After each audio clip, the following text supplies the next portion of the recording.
Do you ever look at someone and wonder, what is going on inside their head?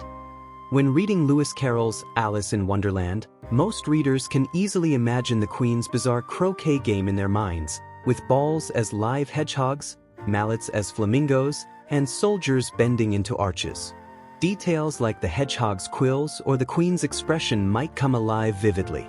However, about 4% of the population has aphantasia, leaving them unable to picture any images in their heads while reading these lines. Their minds remain blank. In contrast, a rare few possess hyperphantasia, crafting mental images so realistic they rival actual sight.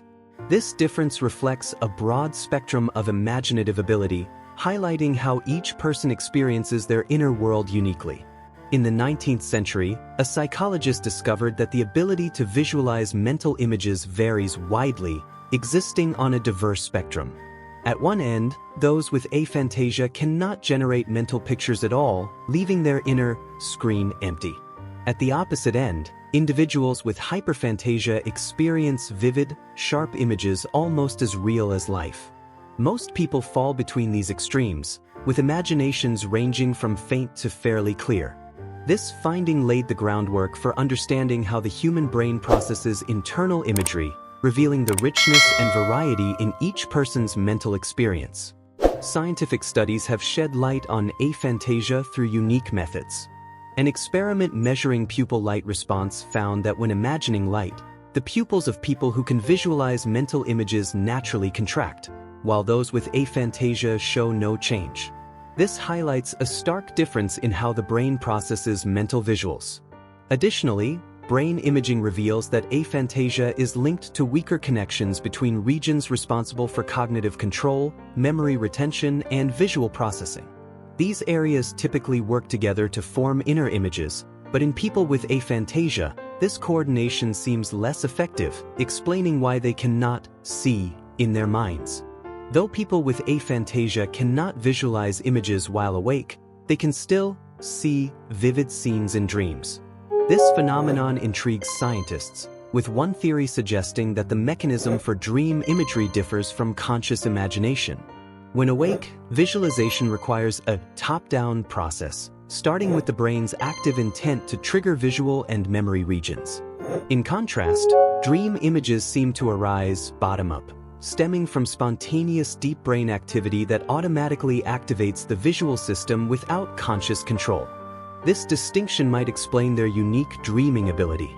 Aphantasia often runs in families, indicating genetics play a key role in determining one's ability to visualize mental images. If parents or siblings have it, you're more likely to be affected too.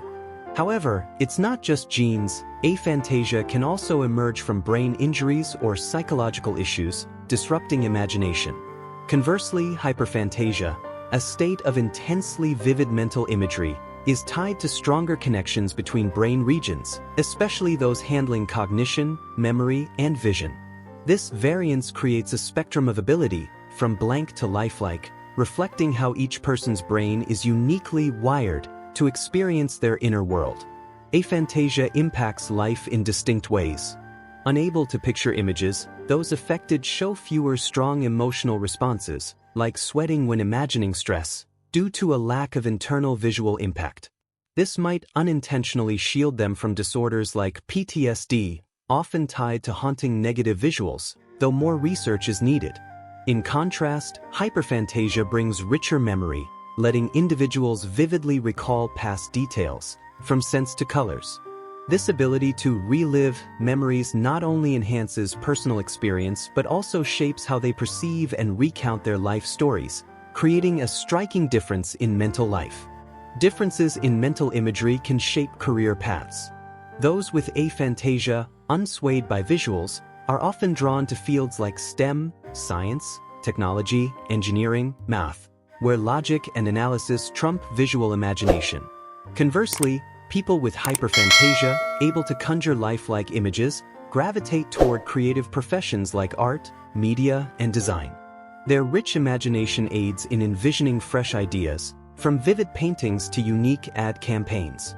A survey of over 2,000 people confirmed this trend, proving that how the brain handles imagery not only affects personal experience but also guides future career choices. The variety in mental imagery is a unique facet of human experience.